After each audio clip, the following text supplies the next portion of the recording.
How's it going, Luis? This is Moses Slice with Global Premier Properties. I just got the report here from the home inspection. I'm glad you got the report. Pretty much move-in ready, turnkey, not much to do. All you have to do is basically ask for repairs or ask for credits. So after looking at the report, what would you like to do? So you're saying I could get anything I want, credit, or anything repaired?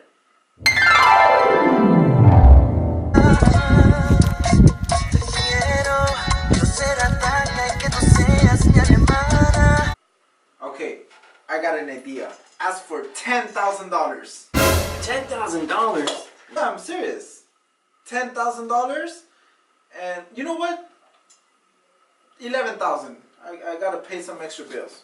Luis, you do know that this is just to cover the request on repairs, not to pay off your personal debt and go on vacation.